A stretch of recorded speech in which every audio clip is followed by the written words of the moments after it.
Mr. Ian Taylor. Number 1, Madam Speaker. Madam Speaker, I've had various meetings with ministers today to discuss the implementation of our election pledges. I will have various meetings later, in particular in relation to young people and skills. In addition, I've attended a meeting of the Labour Party's National Executive. I warmly welcome the Prime Minister to his role of answering questions, and I'm very grateful to him for finding time in his diary to do so.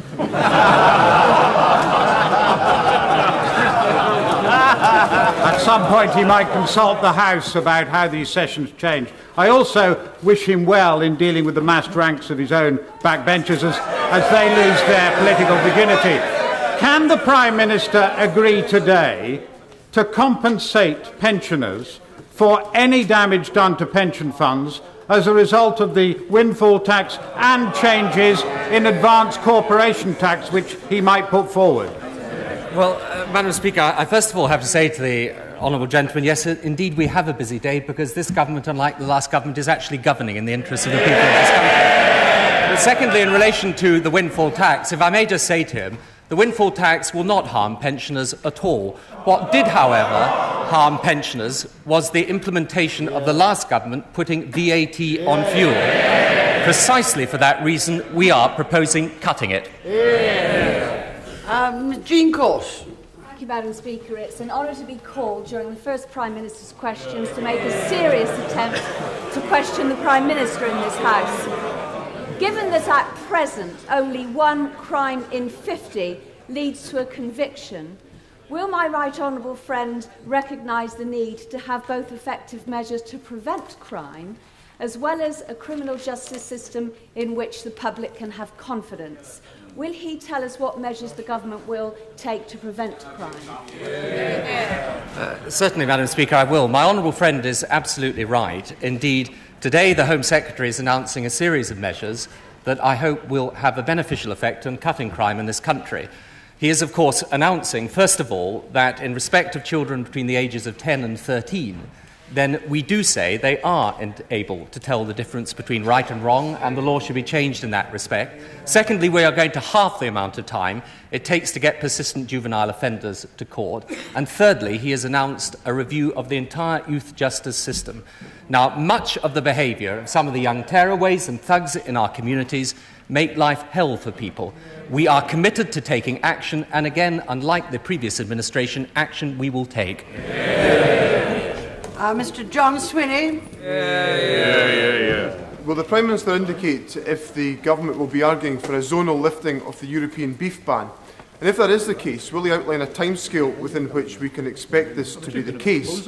And also, will he give a guarantee that the beef ban will be lifted in Scotland at the same time as it is lifted in Northern Ireland?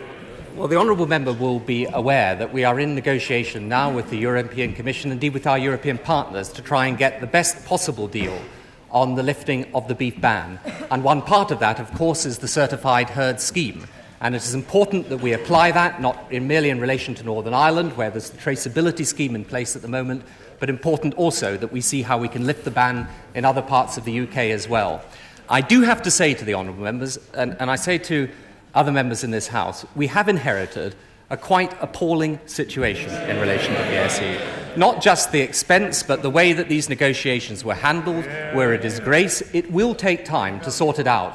But I think that the early indications are that we are able to get a far better deal than the previous government, and we shall do everything we possibly can in the interest not just of the farming industry, but of the good standing of Britain abroad. Mr. Stephen Twigg.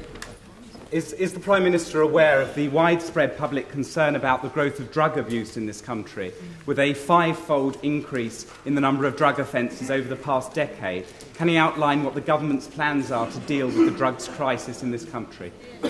Yes, Madam Speaker, certainly. As my honourable friend may know, we are committed to proper testing and treatment for all those offenders that have got a drugs problem.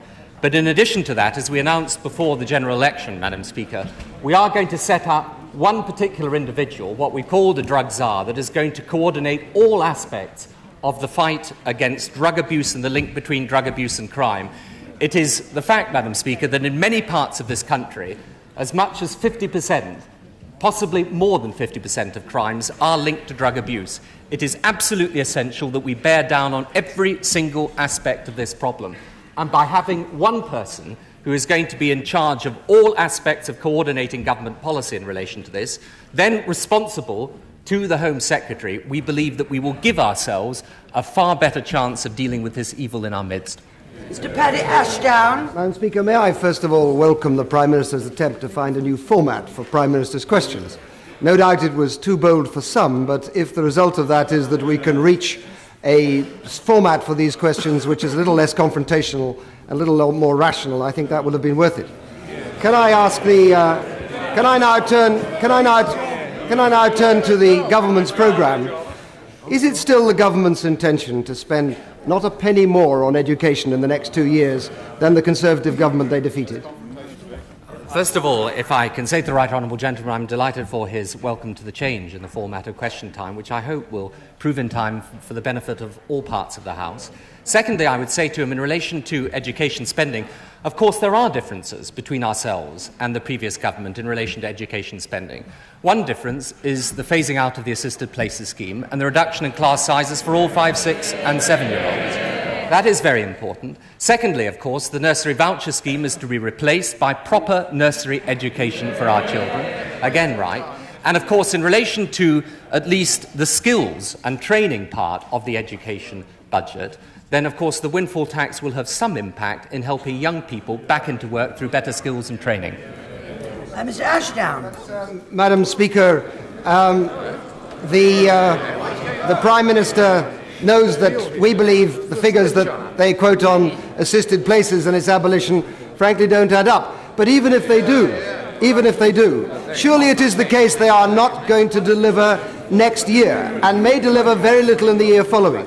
So is not the consequence of the government's policy this, that the teachers who were going to be sacked as a result of the Conservative policies are still going to be sacked, that class sizes that were going to rise this autumn are still going to rise, and that the serious situation on books and equipment that are now faced in our schools this winter as a result of Conservative policies will not get better under this Labour government and may indeed even get worse? No, Madam Speaker, I don't accept that at all. And I have to say to the Right Honourable Gentleman that, of course, as a result of reducing class sizes, that will in part be done precisely by employing extra teachers. And it is very important. He said that those figures do not add up. Of course, those figures were checked by the National Foundation for Educational Research, which found indeed that the figures did add up, indeed that there was money to spare after that. And I think what is very important to understand is that for the vast majority of people, the parents who use the state education system, they understand it is going to take time to put things right. It will take time because of what we've inherited. But they know now that they have a government with the right values, committed to state education system in this country, and we will, over time, improve it in the way that we have promised. Mr. Stuart Bell. Madam Speaker, having fought the general election on a platform of no 100 days of dynamic action, the definition of dynamic action changing from one Prime Minister to another, and having introduced a Queen's speech with 26 bills, much to the delight of the public, having made the Bank of England independent, having severed the supervision of the Bank of England from banking, having introduced a new regulation for the City of London, can the Prime Minister tell the House what he proposes as an encore? Well, I thank my honourable friend for that question. It is, of course, important that we start to make a difference in those areas where the people of this country elected us to make a difference. In our schools, in rebuilding our National Health Service, in giving hope to our young people, and, of course, in the measures that my honourable friend quite rightly says in relation to the Bank of England. My right honourable friend, the Chancellor, took decisive action right at the very beginning, and I believe he is to be congratulated for that. It is far better now that we take the politics out of setting interest rates, that we do not play politics with people's mortgages, and indeed, as the Association of Estate Agents was saying just the other day, in the long term that will lead to lower mortgage rates and therefore a better deal for home owners. Mr. John Major. Madam Speaker, in view of the apparent confusion in briefings from ministers over recent days, Can the right honourable gentleman please tell the House which companies and which classes of companies are likely to be liable for the windfall tax? And can he also please explain to the House why the chairman of British Telecom apparently felt that his company would not be liable? Well, if I can say to the right honourable gentleman, first of all, I did hear what the chairman of British Telecom said the other day, and I was delighted, of course, that he indicated he had the good judgment to vote Labour in the general election. But I have to say that the idea that somehow the chairman of British Telecom, or indeed anyone else, was in any doubt that we were going to introduce a windfall tax, I find rather hard to say. Now, the actual companies, as the right honourable gentleman knows, we said this many times, will be decided by the Chancellor in accordance with the normal precedent, which is to do any moves in relation to the budget in his budget. Now, that would be the proper way to do it. And those companies and the amount of the windfall tax will be decided by him in the normal way. Mr. Major. Mr. Sirian's vote. He seems to be rather regretting that already, but I will let that pass for the moment. I find it surprising that the House of Commons is to be the last to be told who will be liable to the tax in view of the private briefings that are going on. But perhaps the right honourable gentleman can confirm to the House that no one acting in his capacity or no one from the Labour Party when in opposition gave any indication clearly or in terms of a nod and a wink that British Telecom would not be included in this tax. Can the Prime Minister be categorical about that, please? Madam Speaker, I certainly can be categorical. Everybody has known that the decisions on who is going to be liable for the windfall tax will be taken by my right honourable friend the Chancellor in the normal way.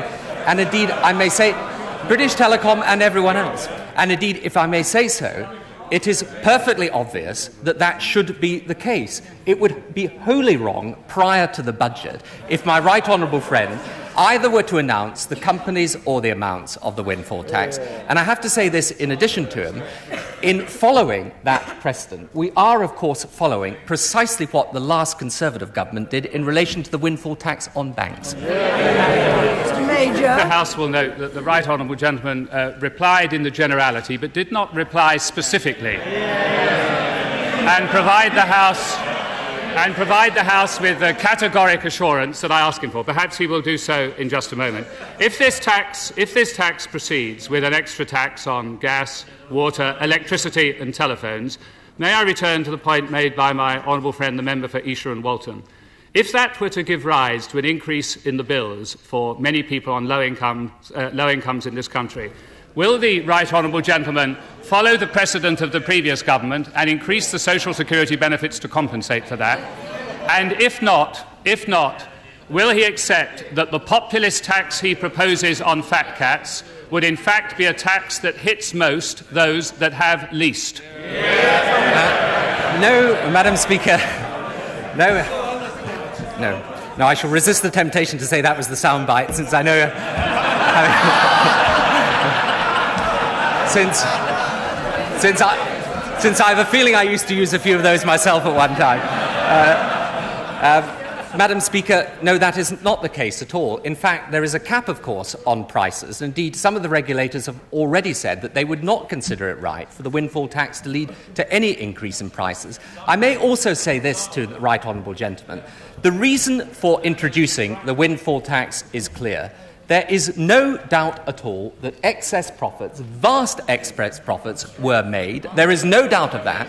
There is no doubt also that it is absolutely essential that we give hope and opportunity to those hundreds of thousands of young people presently without it in our society today. And I think there will be a great deal of agreement, not just amongst those that don't have opportunity, but even amongst those that are perfectly well off in our society at the moment, that if we don't tackle the problems of a growing underclass of people cut off from society's mainstream without any chance of a job, with poor educational opportunity, without the chance to do well in life, then we will end up, as the previous government did, paying more and more by way of welfare bills and having less and less for future investment. Mr. Jerry Birmingham. Madam Speaker, could I ask my right honourable friend just a simple plea on behalf of St Helens, which is an industrial town? Perhaps he could find time to have a word in the ear of the Chancellor of the Exchequer and suggest to him that the June budget, if slanted towards encouraging investment in industry, It will undoubtedly help both our manufacturing base, both for home consumption and overseas export, and thus the welfare of all our people. Well, I thank my honourable friend for that. I've got no doubt at all that the Chancellor will be receiving a great deal of advice and assistance in the weeks ahead. And, of course, he will have listened carefully to what my honourable friend said, and I've no doubt will take it into account. Mr. Peter Luff. Madam Speaker, how will the Prime Minister fund his programme for young people when the money from the windfall tax dries up? Because all the experts agree it will, and he will need extra money. Madam Speaker, first of all, can I say to the honourable gentleman, I'm absolutely delighted that he seems to understand, as his leader did not, that money is needed to tackle this problem. And I agree with him wholeheartedly about that. Yes, the one-off, the windfall levy is a one-off, but of course, by getting young people off benefit and into work, that is precisely what saves us the money in the long term. Well, I have to say that the honourable member and other honourable members shake their head. There is absolutely no doubt at all that there are young people in this country who are leaving school without any proper qualifications at all. If they don't get the right chances on skills and apprenticeships, they'll never make anything of their lives. And I can tell them this, I have met, in the course of this election campaign, some third-generation families where the father hasn't worked, the son hasn't worked, the son isn't going to be working either. Now, unless we try to give them some sort of chance to escape from that welfare dependency, we will be in this difficulty forever. Lorna Fitzsimmons. Thank you very much, Madam Speaker. My right honourable friend, the Prime Minister, comment on the problems that our communities face, not just because of the causes of crime, but also because of the underlying aggressive and loutish behaviour in some of our communities. And what is the government going to do about this? Well, Madam Speaker, of course, my honourable friend is absolutely right. And that is one of the reasons why the measures that we announced in the Queen's speech aren't merely measures that tackle juvenile offending, indeed other criminal offences too. They're also measures that tackle disruptive or noisy or antisocial neighbours. And I think that all of us who have talked to our constituents in this House will know the misery that is caused by small groups of people that act in an antisocial way. And this government, at long last, is going to do something about it. Mr. David Curry. Does the government intend to limit the amount of time British fishermen can spend at sea in order to meet cuts in European quotas, as suggested by its Fisheries Minister?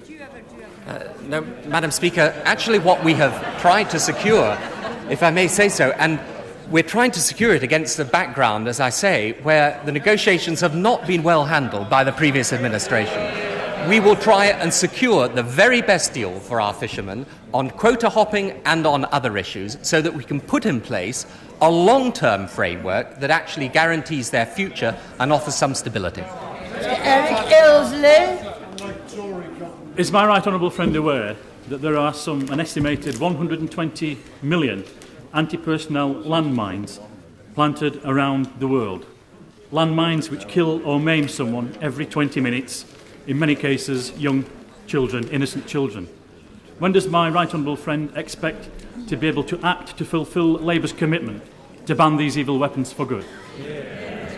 Madam Speaker, I can tell my honourable friend that the government will be announcing later today that we will ban the import, export, transfer and manufacture of anti-personnel landmines. We will also phase out the UK stocks of such anti-personnel landmines. We will, in addition, make sure that we ban the trade through the United Kingdom of all such landmines. They have done enormous carnage, often to wholly innocent civilians, including children, and the sooner that Britain gives a lead in this, the better. It is the right and the civilised thing to do. Mr. Robert Jackson. Will the right honourable gentleman undertake a review of the somewhat curious arrangements that he has inherited for science policy? Will he consider 2 points in particular? First, whether it is right to have the government's chief scientific advisor located not in the centre of government, but in one of the departments for which he's responsible for supervising. And second, whether it is sensible to have two different ministers responsible for the research councils and the universities when research council funding is integral to the funding of the universities. Well, Madam Speaker, first of all, can I thank the honourable gentleman for his question and also for the notice that he gave me of it, and can I pay tribute to the amount of work that he did when a minister in the previous government, both in education and the science field. The review that is being conducted by my honourable friend, the Minister of State, will look at both the points that the honourable gentleman raises. I give no undertakings at all as to the outcome of that review, but yes, it will certainly look at those things too. Mr. David Winnick. As far as Northern Ireland is concerned, would my right honourable friend confirm that the framework document remains on the table and that would provide a fair settlement for both communities in Northern Ireland, including cross-border bodies? And would the Prime Minister not also agree that there's a particular responsibility on the part of the IRA to end their murderous and terrorist campaign, which has caused only pain and suffering and numerous deaths during the last 25 years? And is it not obvious that no amount of such terrorist activities will in any way change the position in Northern Ireland? I agree very much with what my honourable friend has said about the activities of the IRA, Madam Speaker. If I can just say to him that, of course, all the documents that were negotiated by the previous government remain on the table. In relation to Sinn Féin, as my honourable friend knows, my officials are talking to Sinn Féin, but I do say this, and I think this should be made very, very clear to them, that there is no question of Sinn Féin participating in any talks whatever unless there is a clear, credible and unequivocal ceasefire. And that should be demonstrated in word and deed. And they and everybody else should be under no illusions about that whatever. Mr. David Trimble. Thank you, Madam Speaker. I would endorse what the Prime Minister has just said about the terms of entry for Sinn Féin into talks. And I'm sure that he will ensure that in any discussions that officials may be having, that will be borne home to Sinn Féin, and that he will ensure that that discussion does not move into negotiation, which of course would not be permissible. But I'm sure the Prime Minister is bearing in mind the fact that there is an election taking place in Northern Ireland today. Does he think, therefore, in the light of that, and in light of the comments which he has commended made by the Irish Prime Minister and by the Honourable Member for Foyle, that a vote for Sinn Féin is a vote for murder, does he think it was wise for officials in the Home Office and the Northern Ireland Office to arrange for events to take place today which would only boost the standing of Sinn Féin? Well, Madam Speaker, if I understand rightly, the events he's referring to are the transfer of the prisoners. Perhaps I can just come to that in a moment. If I can say to him in relation to the talks with Sinn Féin, there is no question of that being about a negotiation of a ceasefire. It is to make clear the government's terms and conditions for their entry into any such talks. Secondly, in relation to the prisoners that have been transferred, the two prisoners, I have made inquiries about this, and it is clear that that was something put in train actually before the general election. It is something that follows on. I think there were some 9 such prisoners transferred who were convicted of terrorist offences in the last year, but it should not be seen in any way as any signal to Sinn Féin at all. Mr. Colin Pickthorpe. Number 7, Madam Speaker. No, we didn't do that. We didn't do it. Madam Speaker, we are doing everything we possibly can to alleviate poverty amongst Britain's pensioners. There are many hundreds of thousands, perhaps millions of Britain's pensioners who enjoy a good standard of living. There are many more who do not. And that is one reason why we are looking urgently at the help that can be given to Britain's poorest pensioners. And, of course, it is one reason why we are committed to the cut in VAT on fuel. Mr. Pickthorpe. Would my right honourable friend agree that one of the problems of pensioner poverty is caused by the complexities and sometimes by the arbitrary nature of the income support cut-off points? Would he find time, unlike the previous government who refused, to look at the work done by Lancashire County Council's Welfare Rights Service, who have managed to find ingenious means of getting 15% more pensioners claiming income support, about 7,000 individuals, totalling about £4 million going into pensioners' pockets in Lancashire? And would he use his immense influence to ensure that the government's programme for ending pensioner poverty begins by getting pensioners the rights and the benefits to which they're entitled? Well, I should say to my honourable friend that I'm very happy to congratulate the work of those that are bringing home to pensioners the entitlements that they have. I would say 2 other things to him as well, that of course the review of pensions that's been undertaken by the Department of Social Security will include how we help those pensioners in greatest poverty. And in addition to that, I hope that he can say to his constituents, as I would say to the country, that previous Labour governments have done well by Britain's pensioners, always, and we will do well by them again.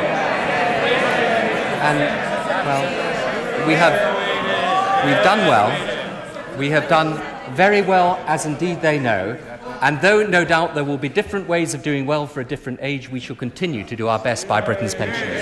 Mr. James Wallace. Madam Speaker, if, as the Prime Minister indicated some moments ago, a lifting of the beef export ban isn't exactly imminent, is he able to indicate what kind of approximate timescale our beef producers might reasonably expect? And in the meantime, what steps is his government taking to restrict imports into the United Kingdom of beef products which don't meet the same very high standards required of our domestic producers? Well, Madam Speaker, we obviously want to do everything we possibly can to encourage and bring about the lifting of the beef ban. And I say to the honourable gentleman, with the greatest respect, I don't think plucking out arbitrary timetables is a very good history in this matter. We remember what happened before. However, I do actually believe... I'm sorry to bring back bad memories, but I do have to say to them that I believe that we can make progress, and I am hopeful that progress is being made.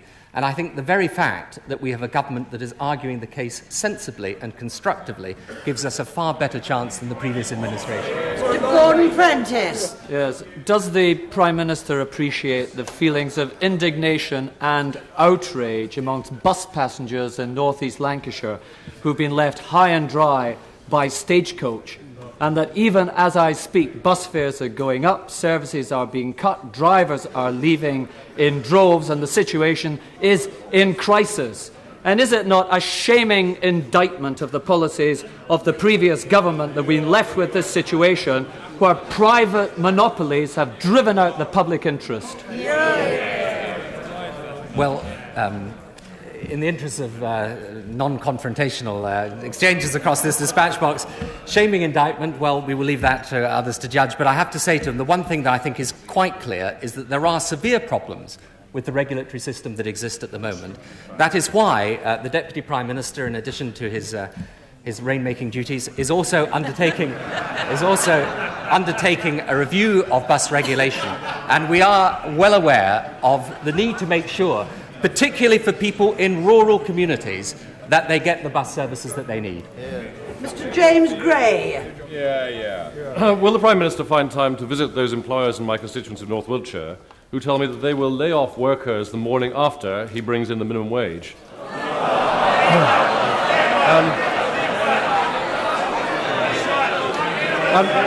And would he not agree?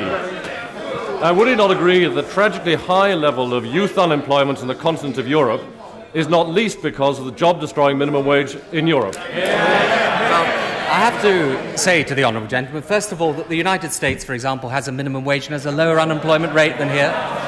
And I think that, in contradistinction to the position here, that is a matter now of agreement between the Republican Party and the Democrats. It's a pity we can't get the same agreement about decency here. I say also to him, in respect to the minimum wage, that employers will, of course, be fully consulted about the level at which it's set and how it is implemented. That is very important. But I really do not believe that the Conservative way of competing on the basis of low wages and low skills is the right future for Britain.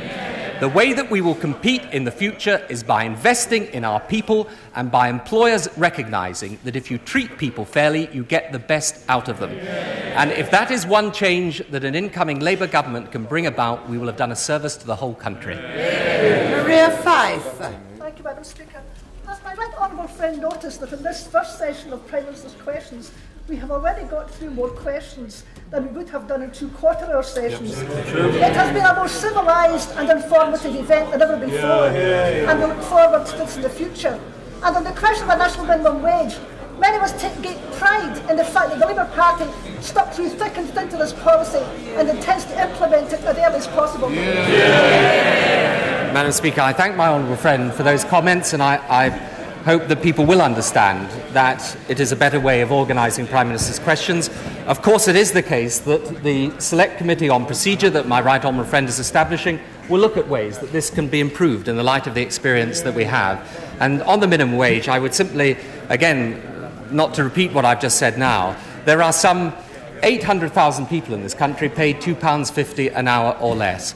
I think there are reasons of efficiency for introducing some basic minimum threshold of pay, but I also think there are reasons of decency and fairness too, and we shall do it. Thank you. Time's up.